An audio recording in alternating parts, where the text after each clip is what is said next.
ஆண்டவராகிய இயேசு கிறிஸ்துவின் நாமத்தில் உங்களுக்கு வாழ்த்துக்கள். எல்லாரும் எப்படி இருக்கீங்க? சுகமா இருக்கீங்களா? சந்தோஷமா இருக்கீங்களா? இந்த நாளிலும் ஆண்டவர் கொடுக்கிற ஆசீர்வாதமான ஆலோசனை மத்தேயு 14ஆம் அதிகாரம் 16ஆம் வசனம். இயேசு அவர்களை நோக்கி, அவர்கள் போக வேண்டுவது இல்லை, நீங்களே அவர்களுக்கு போஜனம் கொடுங்கள் என்றார். அருமையான தேவனுடைய பிள்ளைகளே, 5000 பேருக்கு அதிகமான ஜனங்கள் ஆண்டவருடைய வார்த்தையை கேட்கும்படிக்கு ஆவலோடு வந்திருக்கிறார்கள். அவர்கள் பசியா இருக்கிறதை அறிந்து கொண்டு, மாலை வேளை ஆகிவிட்டது, இது வனாந்தரமான ஒரு இடம், இங்கே இவர்களுக்கு போஜனம் கொடுப்பதற்கான வழி வாய்ப்புகள் இல்லை, எனவே பக்கத்து கிராமங்களுக்கு அவர்களை அனுப்பி போஜனம் கொள்ளும்படிக்கு சீஷர்கள் ஆலோசனை பண்ணுகிறார்கள். ஆண்டவரோ, நீங்கள் அவர்களை போக விட வேண்டாம், நீங்களே போஜனம் கொடுங்கள் என்று சொல்கிறார். Here we see a multitude of people, more than 5,000, are listening to the word of God. At the end of the day, the disciples wanted them to go back to their villages and get some food for their dinner.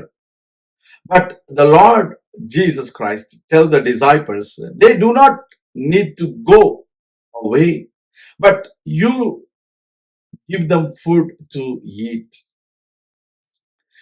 அநேக வேளைகளில் நம்மிடத்தில் இருக்கிறதான கொஞ்சம் அப்பத்தையும் மீனையும் நாம் ஆண்டவரிடத்திலே கொடுத்தால் அவர் அதை ஆசீர்வதித்து தரும் பொழுது அது நமக்கும் நம்மோடு கூட இருக்கிற ஜனங்களுக்கும் போதுமானதாகவும் மீதி வரும் என்றும் அறியாமல் காணப்படுகிறோம்.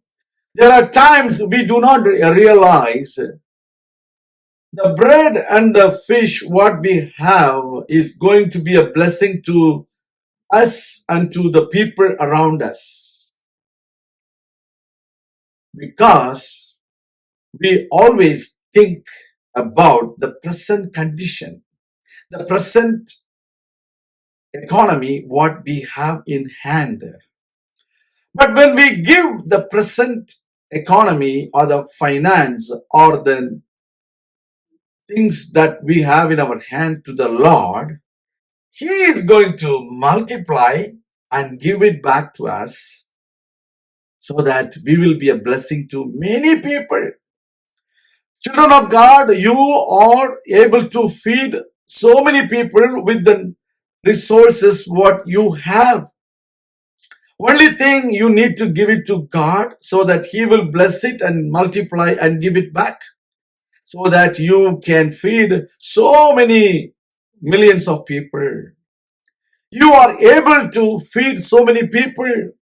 You have the ability that God has given to you to be a blessing to many people, but you do not realize your blessings can be a blessing to other people. உங்களுடைய ஆசீர்வாதம் பிறருக்கு ஆசீர்வாதமாக மாற முடியும் என்பதை நீங்கள் அறியாமல் காணப்படுகிறீர்கள்.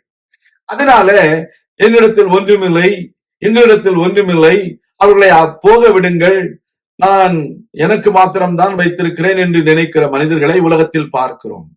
நீங்களும் நானும் தேவனுடைய பிள்ளைகள், தேவன் கொடுத்திருக்கிறதான இலவச ஈவுகளை வைத்துக் கொண்டு நாம் பிறரை போஷிக்க கர்த்தர் நம்மை பயன்படுத்துகிறார். The Lord is using us to feed so many people, those who are around us. That is the important thing we need to learn. You should not turn them away, but you need to help them. You need to feed them. You need to be a blessing to them. It is the expectation of God from our life. Let's pray. எங்கள் அன்பின் பரலோக பிதாவே, நாங்கள் பிறருக்கு ஆசீர்வாதமாக இருக்க வேண்டும் என்று நீர் எங்களிடத்தில் எதிர்பார்க்கிறதை நாங்கள் புரிந்து கொள்ளாமல் அநேக வேளைகளில் நாங்கள் மக்களை திருப்பி அனுப்பி விடுகிறோம். கர்த்தாவே, எங்களை தயவாக மன்னித்தருளும். நாங்கள் எங்களிடத்தில் இருக்கிறதான ஞானம், புத்தி, அறிவு, பொருளாதாரம் இவைகளை உம்மிடத்தில் கொடுக்கும் பொழுது நீர் அதை ஆசீர்வதித்து அநேகருக்கு எங்களை ஆசீர்வாதமாக மாற்றப் போகிறீர் என்பதை நினைத்து நாங்கள் உமக்கு நன்றி செலுத்துகிறோம். உங்களுடைய கரங்களில் எங்களை தாழ்த்தி ஒப்புக் கொடுக்கிறோம். இயேசு கிறிஸ்துவின் நாமத்தில் ஜெபிக்கிறோம் எங்கள் நல்ல பிதாவே, ஆமேன். கர்த்தர் தாமே உங்களை ஆசீர்வதிப்பாராக. ஆமென்.